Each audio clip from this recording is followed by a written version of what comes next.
अस्सलाम वालेकुम नाज़रीन, रज़ा एसोसिएट एंड बिल्डर्स की जानिब से आपको खुशामदीद। मेरे साथ मौजूद हैं हमारे कंस्ट्रक्शन के एक्सपर्ट जनाब बुखारी साहब। अस्सलाम वालेकुम बुखारी साहब, कैसे हैं आप? ठीक है। अच्छा, बुखारी साहब, हम लोग डिस्कस कर रहे थे लास्ट टाइम, जो हमने स्लैब तक हम पहुँचे थे, रूफ स्लैब तक जी। तो उसके ऊपर हमारे नाज़रीन ने काफ़ी पज़ीराई की हमारी जी। उनको बड़ा जो है ना अच्छा लगा कि उनको एक आइडिया मिला कि किस तरीके से जो है ना एक कंक्रीट को कैसे जो है ना वो किया जाता है। अच्छा, सर, अब एक चीज़ बताइएगा कि कंक्रीट के बाद आगे आता है आपके कंसील्ड पाइप्स की बारी आती है। कंसील्ड पाइप्स के ऊपर ज़रा हमारे नाज़रीन की रहनुमाई फरमाएँ कि क्या बेहतर अप्रोच अपनानी चाहिए कि आपके कंसील्ड पाइप जो हैं वो नज़र भी ना आएँ, और जो भी प्रिकॉशन मेजर्स हैं वो क्या की लिए जाएँ?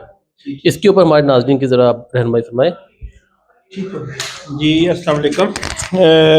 कंस्ट्रक्शन के हवाले से जो हमारा एक स्टेज ऑफ जो कंस्ट्रक्शन चल रहा था वर्क के हिसाब से, तो उसमें हमने स्लैब तक आपको पिछली वीडियो में जिक्र किया था। अभी इसी स्लैब के अंदर ही जो रूफ स्लैब है उसके अंदर सबसे पहला जो कंसील्ड आएगा, जो उससे कंसर्निंग है, वो बिजली के पाइप हैं। जो आपने कंसील्ड होते हैं वो लेंटर के अंदर ही होते हैं, वो आपकी रूफ स्लैब के अंदर पहले से डालते हैं। वो कोशिश करें कि वो अच्छे हों, हार्ड वाले हों, और उसकी ड्यूरिंग पोरिंग जो है उसकी केयर की जाए।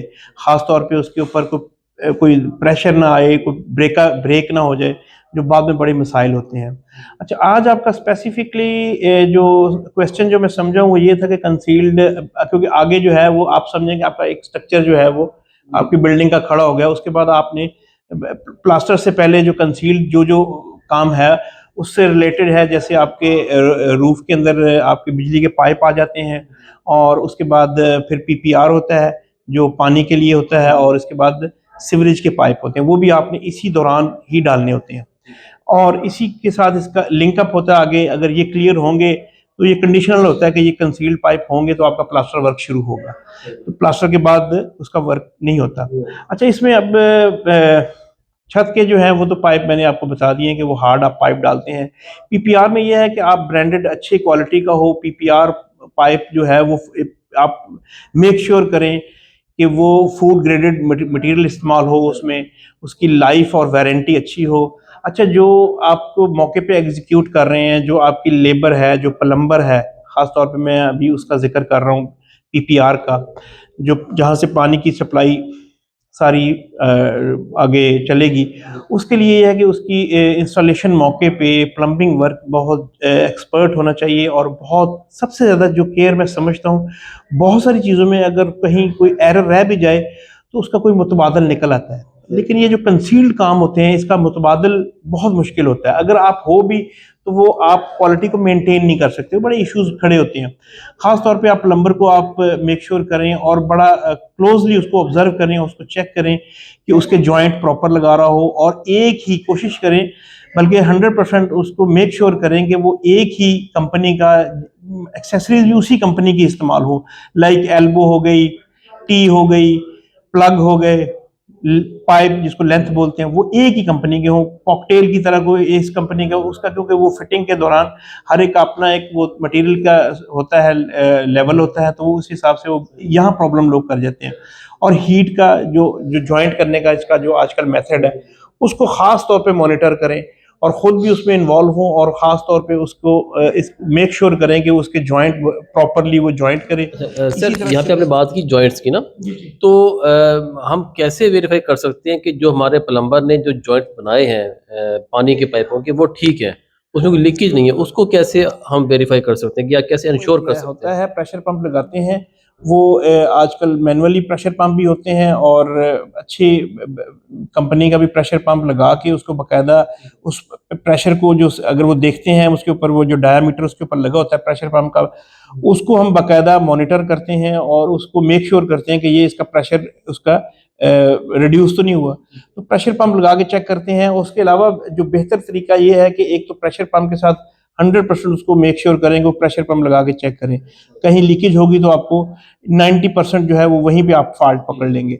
और जो 10% का एरर रह भी जाता है वो फिर आप ऐसे करेंगे, जैसे ही वो प्लम्बिंग का वर्क पूरा हो जाए आप उसके ऊपर सबको प्लग इन करके, जितने भी पॉइंट हैं जो आउटलेट हैं उसके, उसको प्लग इन करके आप टैंकी के अंदर, जो आपके रूफ टॉप पे टैंक होता है, वाटर टैंक जो स्टोर किया होता है, उसके अंदर आप पानी सब में खोल दें।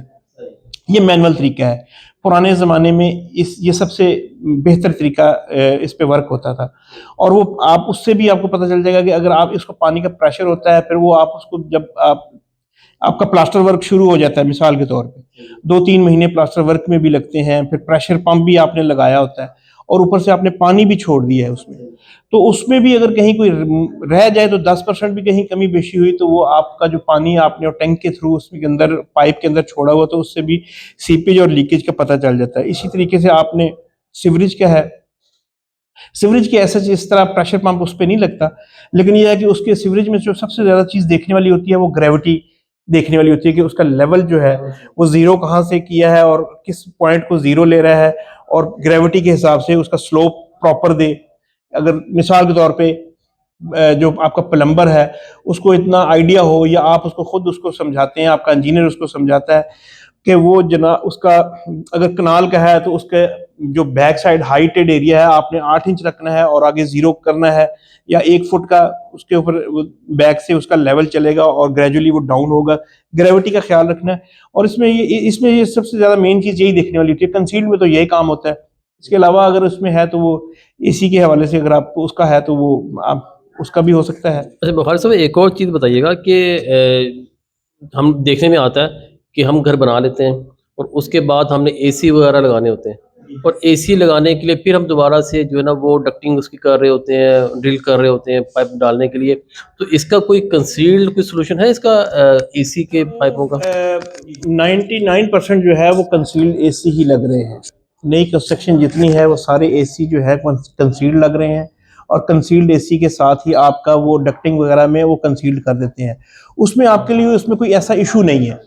और उसमें आप अगर वो कहीं करते भी हैं, अगर एसी आपने नॉर्मल आपने लगाए हैं, किसी वजह से कि कोई ऐसा पॉइंट होता है कि आप कंसील्ड वहां उस वक्त नहीं कर रहे, आप कह रहे हैं कि एट द टाइम ऑफ जब आप प्लास्टर मुकम्मल कर लेंगे, कुछ जगह ऐसी होती हैं कि आपको उसका पाथवे या उसका चैनल पूरा प्रॉपर नहीं मिलता, तो वो आप बाद में भी उसको, आजकल वो उनकी वो आ गई हैं बिट्स वगैरह आ गई हैं, 2 इंच 3 इंच 4 इंच वाली, उसके साथ ड्रिल कर लेते हैं। उससे वो आपका वो ब्रिक मेसनरी खराब नहीं होती, आपकी अलाइनमेंट खराब नहीं होती। लेकिन बेहतर है कि कंसील्ड पाइप होते हैं और उसी में डक्ट दे के, कंसील्ड दे के, और टॉप फ्लोर पे हम उन एसी वगैरह को निकाल देते हैं।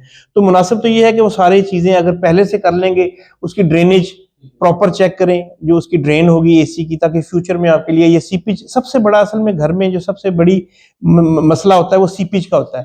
तो बहरहाल ये है कि कंसील्ड इसमें आप सारा कर लेंगे तो वो उसमें एक तो खूबसूरती बड़ी होती है और पीस ऑफ माइंड आपका होता है। आपका इसी तरह डक्टें जो है वो ड्रॉप उसकी डायरेक्ट आप नीचे सीवरेज में देंगे और उसमें आपको पीस ऑफ माइंड होगा। तो बेहतर है कि कंसील्ड सारा कुछ कर ले तो वो मुनासिब है। अब मेरा ख्याल है कि ये इनफ करता है इसके लिए।